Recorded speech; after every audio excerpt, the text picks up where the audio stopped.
और यहीं से कहानी की शुरुआत होगी। लेकिन और एक ऐसे पाठ की शुरुआत होगी जो साधक पहले चरण में फेस करता है।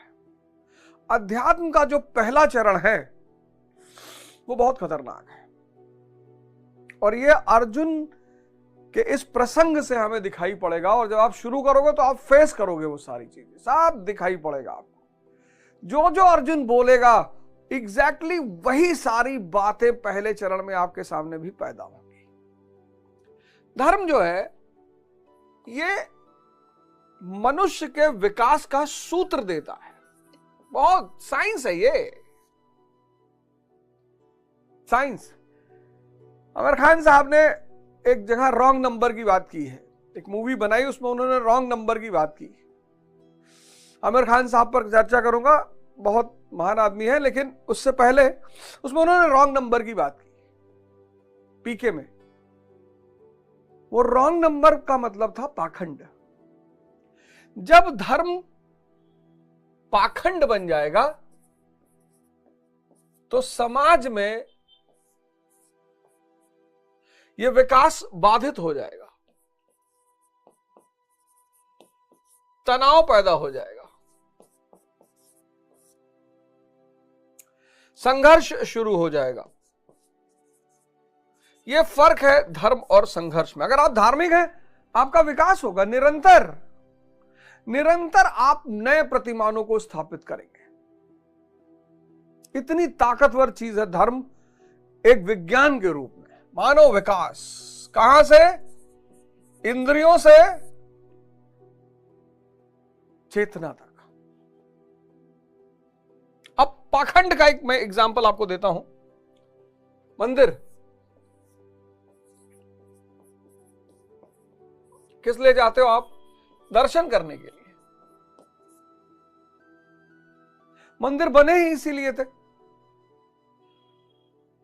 अब हर मंदिर में एक मूर्ति है, उस मूर्ति का एक मैसेज है, संदेश, कि भैया ये भगवान कृष्ण, ये भगवान राम, ये भगवान शिव। तो आप योगी बनकर आए हो, त्यागी बनकर आए हो, योद्धा बनकर आए हो, क्या बनकर आए हो? आप किस रूप में मंदिर आए हो? भगवान शिव के रूप में आए हो, सन्यासी बनकर, या आप भगवान राम बनकर आए हो, त्यागी बनकर, या आप भगवान कृष्ण बनकर आए हो, योद्धा बनकर? क्या बनकर आप आए हो?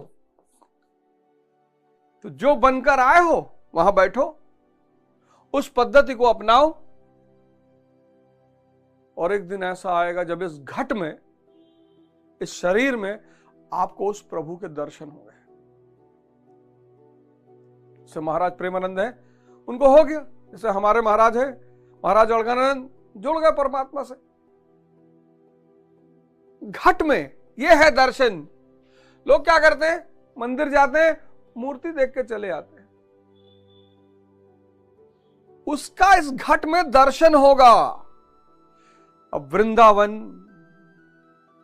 इतने योगी अरहत हुए, चार्ज जगह है वृंदावन। काशी चार्ज, शक्ति का पुंज है काशी। अमृतसर शक्ति का पुंज है। वैष्णो देवी शक्ति का पुंज है। शिरडी शक्ति का पुंज है। सेंटर है, ये पावर सेंटर्स है। यहां आप जाओगे तो इतने लोग अरहत हो चुके हैं कि उनकी एनर्जी आपको पॉजिटिविटी से भरेगी। तिरुपति बालाजी, आप इन सब जगह जाओ, एकदम जाओ, पर वो जो वाइब्रेशंस है वहां की, आप वहां दर्शन भी करो, पर आप ध्यान भी करो, बैठो वहां, तब उसका उचित फल मिलेगा। ऐसे मस्जिद बनी थी दर्शन करने के लिए, ऐसे चर्च बना था दर्शन करने के लिए, ऐसे गुरुद्वारा बना था दर्शन। ये सारी जगह बनी ही इसीलिए थी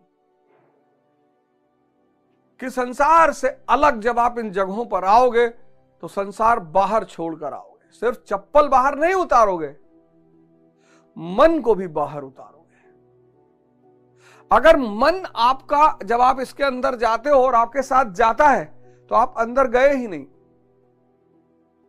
और फिर आपका विकास रुक जाएगा। फिर आप कहोगे साहब हम 20 साल से मंदिर जा रहे हैं, जीवन में कोई परिवर्तन ही नहीं हुआ। इसीलिए नहीं होगा। इन जगहों पर जब आप जाओ तो अपने मन को बाहर रखो, साधना करो, बैठो।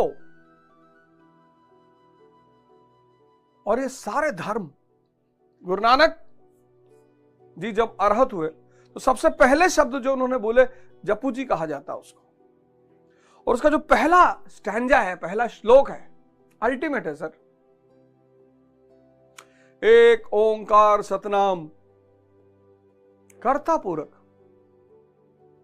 वही करता है, निर्भव भय से परे है, निर्वैर कोई दुश्मन ही नहीं है, अकाल मूर्त, आजुनी किसी योनि में आता ही नहीं, सहभंग गुरु प्रसाद, गुरु के प्रसाद से ही मिलेगा। अल्टीमेट लाइन है ये।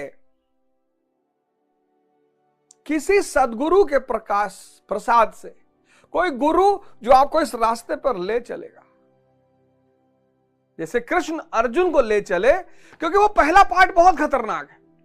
वो पहला चरण इतना खतरनाक है, इतना, जब आप ध्यान करने बैठोगे, समुद्र मंथन जब शुरू होगा, अब ध्यान की शुरुआत मतलब समुद्र मंथन, तो जब समुद्र मंथन शुरू होगा तो समुद्र मंथन में सबसे पहले क्या निकलेगा?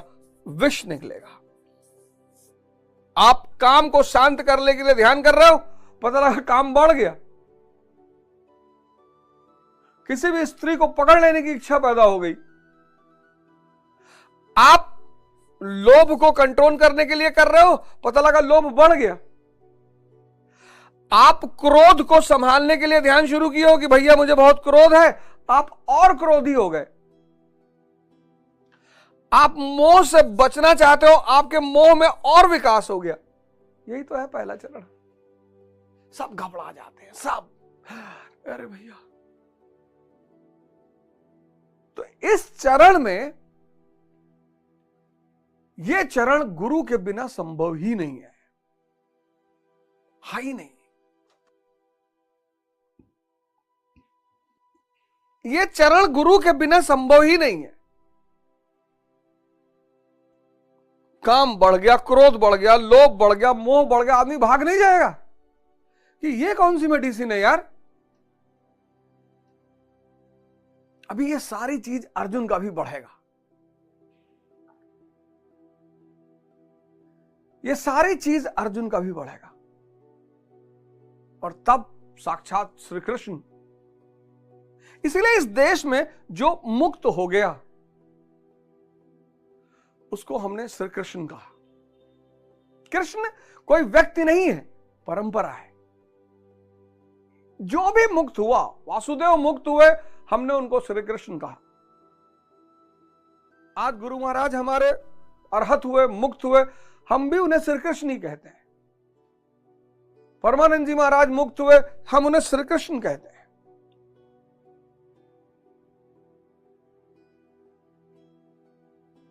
ये इस देश की संस्कृति है। जिसने अपनी बाहर भागती हुई धारा को, चेतना को अंदर की तरफ मोड़ लिया, वो राधे राधे कहने लगा। राधा राधा कहने से कुछ नहीं होगा। वो जो चेतना की धारा बाहर भाग रही है, स्त्री देखकर भाग रही है, गाड़ी देखकर भाग रही है, धन देखकर भाग रही है, उसको वापस साधना के द्वारा अंदर की तरफ लाना है। यही साधना है। और पहला चरण साधना का बहुत चुनौतीपूर्ण, बहुत बहुत चुनौतीपूर्ण, बहुत चुनौतीपूर्ण, मतलब उससे बच पाना किसी के बस की बात नहीं है। और यही वो सूत्र है कि जिसको भी समझ में आ गया, हजरत मोहम्मद मां नहीं है, पिता नहीं है, कितना चुनौतीपूर्ण जीवन है हजरत मोहम्मद का, कितना चुनौतीपूर्ण जीवन है। और उन्हें यह सूत्र पता चल गया। हीरा की पहाड़ियों में साधना की उन्होंने, पैगंबर बन गए।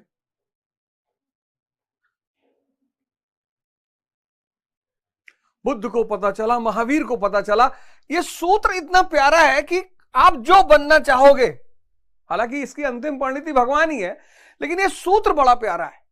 इसलिए मैं आप सबसे निवेदन करता हूं, चलो आप नहीं भगवान बनना चाहते, कोई बात नहीं, आप आईएएस ही बनना चाहते हो, बना देगा ये आपको। ये तो दाएं हाथ का खेल है इसका।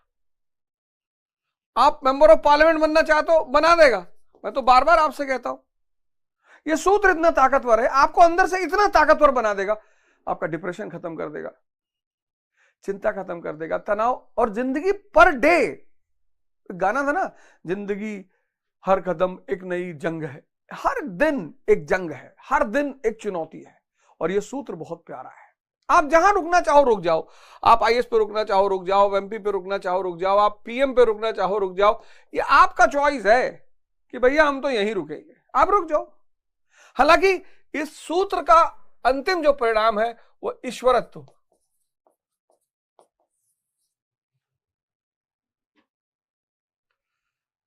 व्यक्ति को स्वयं ईश्वर बना देता है। ये तुम्हारा ऐश्वर्य, माया सेविका बन जाती है। ये जो माया गुलामी करवाती है ना, माया, ये माया लक्ष्मी, कैपिटलिज्म की मां है। ये कितना बढ़िया काम किया हिंदुओं ने। लक्ष्मी यानी लक्ष्मी देवी, माता लक्ष्मी, क्षीर सागर में से सैया पे लेटर विष्णु, और मां लक्ष्मी उनका पैर दबा रही है। जो मोह काम क्रोध से ऊपर चला गया, माया उसकी सेवा करने लगती है। आज देखो माया का खेल, कपड़े उतार दे रहे हैं लोग रील बनाने के लिए। जिसको पहले एमएमएस कहा जाता था, आज वो लोग स्वेच्छा से कर रहे हैं, पता नहीं क्या क्या कर रहे हैं।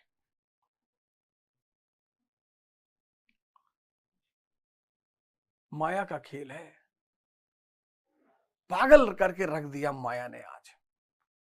अब इस माया से बचना है तो गुरु के शरण में तो जाना ही पड़ेगा, और कोई रास्ता ही नहीं है। इस देश में दो आदमी को परमेश्वर कहा गया, गुरु को, एक पति को। अब पति को परमेश्वर क्यों कहा गया, ये मैं किसी और शिवरात्रि के दिन इसकी चर्चा करूंगा। शिवरात्रि का जो मेरा एपिसोड आएगा, मैं उसमें इस बात की चर्चा करूंगा कि पति को परमेश्वर क्यों कहा गया। लेकिन फिर पति भगवान शंकर जैसा होना चाहिए। आज शादी का मतलब पुरुष को लगता है कि एक औरत ले आए, उससे बच्चा पैदा कर लेंगे, वो हमारे इशारों पे चले।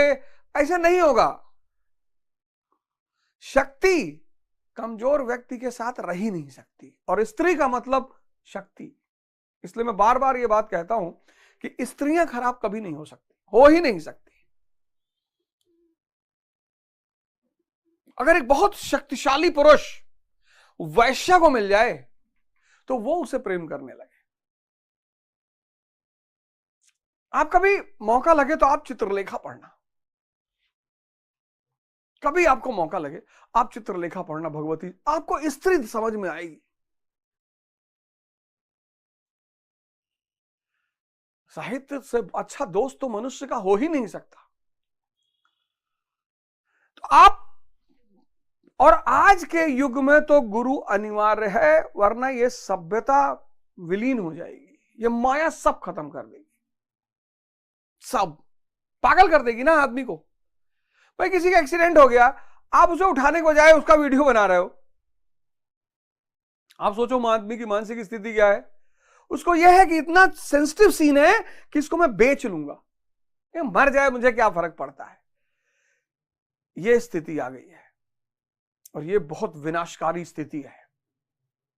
कोई नहीं बचेगा, पूरी सभ्यता सब कुछ विलीन हो जाएगा।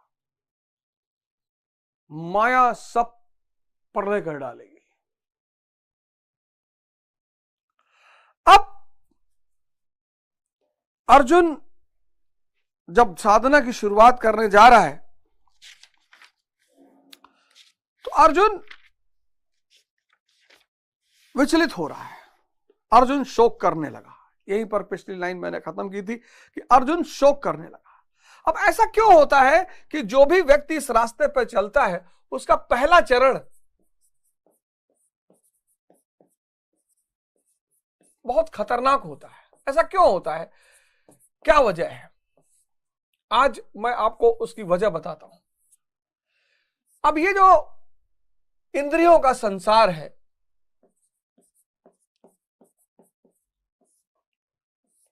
किसका संसार?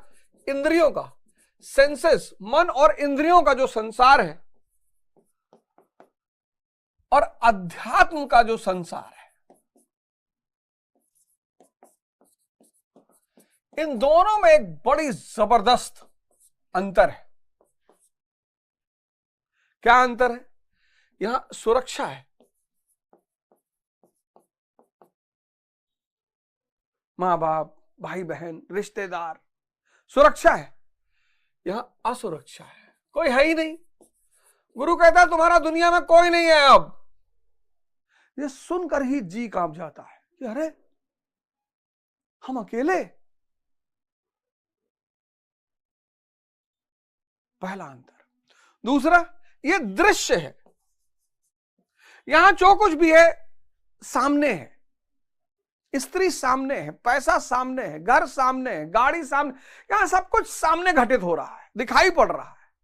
यहां सब कुछ अदृश्य है, सिर्फ आप देखोगे, बाकी कोई नहीं देखेगा। तो पहली बात तो सुरक्षा है इस दुनिया में। यहां सुख दिखाई पड़ता है कि भैया ब्याह बाग खुश है, अरबन रुपया रखे खुश है, दिखाई पड़ रहा है।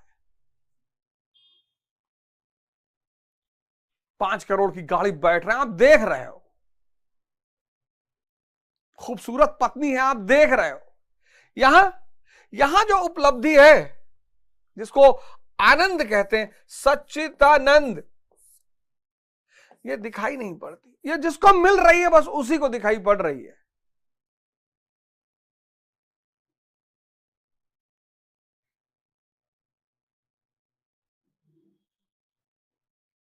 सुख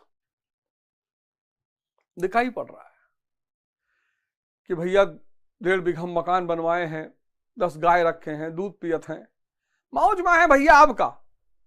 सन फकीर क्यों मौज में? किसी को दिखाई नहीं पड़ता। इस पार की जो दुनिया है वो एक गोरख धंधा है। कुछ नहीं पता, कुछ नहीं पता। जिसको मिला उसको छोड़कर किसी को कुछ नहीं पता। इस पार की जो दुनिया है वो गोरख धंधा है।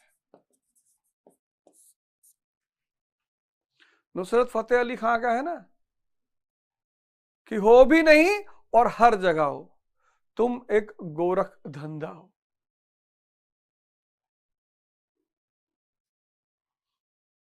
अपनी पहचान की खातिर बनाया सबको और सबकी आंखों से खुद को छुपा रखा है। अपनी पहचान की खातिर बनाया सबको और सबकी आंखों से खुद को छुपा रखा है।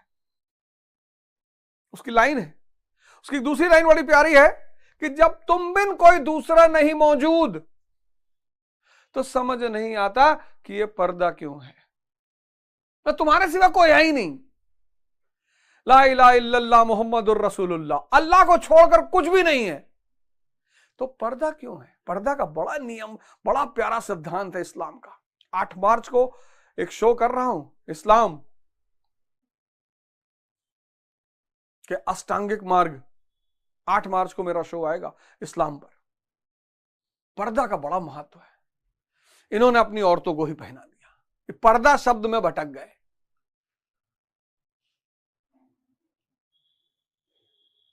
पर्दा नशी को बेपर्दा ना कर दूं तो अकबर मेरा नाम नहीं। कव्वाली है ये, ऋषि कपूर साहब जी पर फिल्म आई गई है। पर्दा ये पर्दा, पर्दे के पीछे पर्दा नशी, और पर्दा नशी को बेपर्दा, अकबर मतलब महान,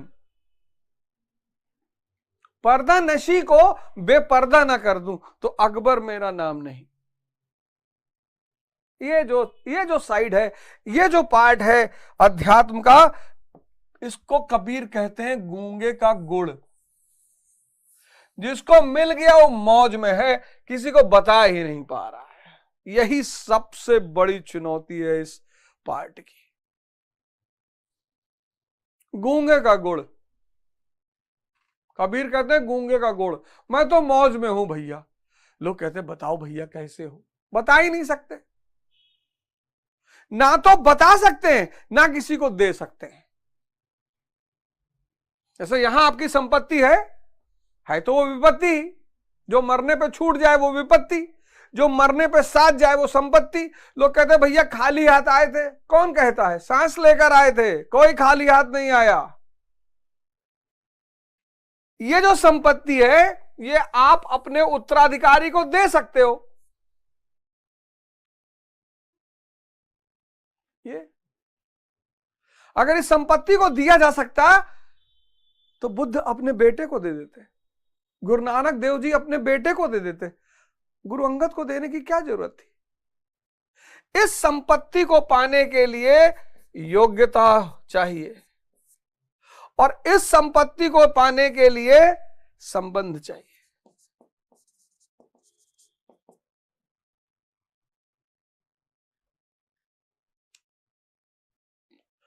ये अब इधर आर्मी पहने हुए है रोलेक्स की घड़ी,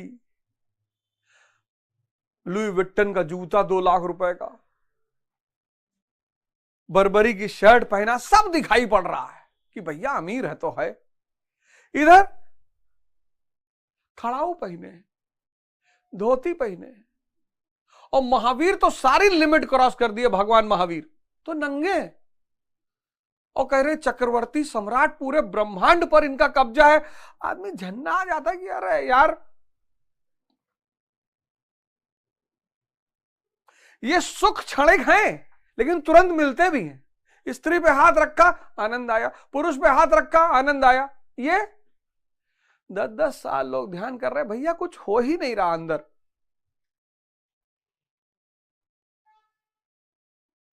यहां टाइम इज मनी, यहां टाइम इज गॉड। यहां का आदर्श कौन है? Elon Musk. इस फील्ड का आदर्श कौन है? Ambani, Adani, Elon Musk, Bill Gates, Steve Jobs. इस फील्ड का आदर्श कौन है? शबरी। जिसको सब्र आ गया वो सबरी हो गया।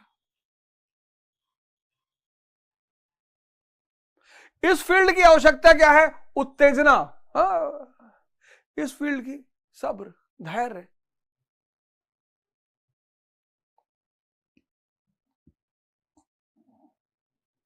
इसलिए हर आदमी जब इधर से परेशान होता है तो इधर आता है इसको पाने के लिए कि ध्यान करेंगे तो भैया आईएएस हो जाएगा। इसकी गारंटी नहीं है, क्योंकि ध्यान लगेगा तभी होगा। हो सकता है ध्यान लग जाए, तुम्हें मजा आ जाए, तुम उसको छोड़ ही दो। भाई तुम निकले थे मारुति 800 खरीदने, किसी ने कहा तुमको चलो रोल्स रॉयस दिला दूं, और तुमने कहा चलो दिला दो भैया, क्या करेंगे मारुति 800 लेके।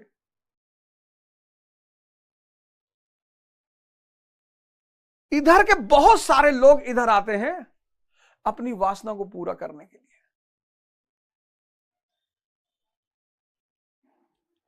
जिसकी हो जाती है वो तो गुरु महाराज गुरु महाराज गुरु महाराज गुरु महाराज कहता है। जिसकी नहीं होती है और डर के मारे कहता तो नहीं है, लेकिन दुखी बहुत रहता है अंदर से कि हम हो जाई थे 20 साल से, कौन इतना बड़ा परिवर्तन ना ही भा,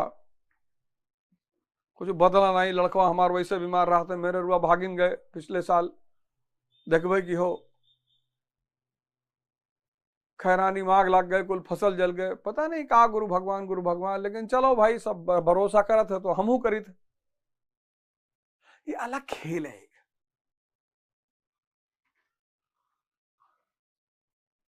तो अर्जुन कहता है, अब अर्जुन क्या कह रहा है, इसकी चर्चा बहुत जरूरी थी, क्योंकि आप जैसे ही साधना शुरू करोगे अर्जुन की स्थिति हो जाएगी। क्या स्थिति हो जाएगी?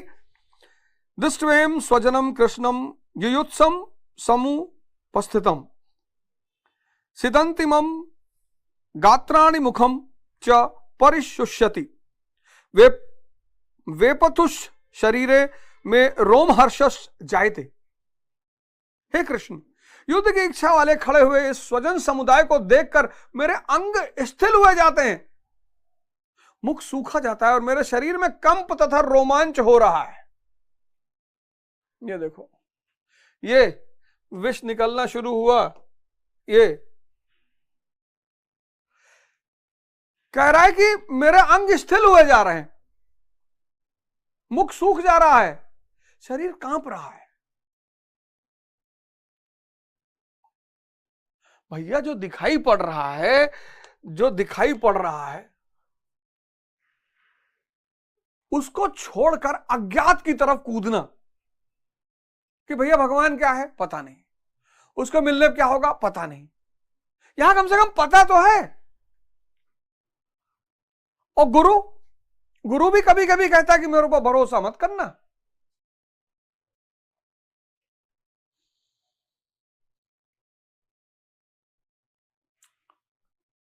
गुरु कभी कभी कहता है कि मेरे ऊपर भरोसा मत करना, पता नहीं होगा कि नहीं। कभी कभी तो जन्म लग जाते हैं।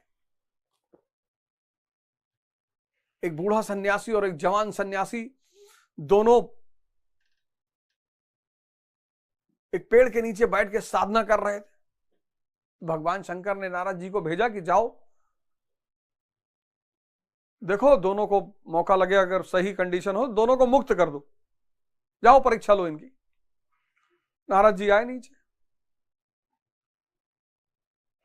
तो उस जवान सन्यासी से पूछा, कहा क्या चाहते हो? कहा साहब मुक्ति चाहते हैं। बोले इस पेड़ में जितनी पत्ती है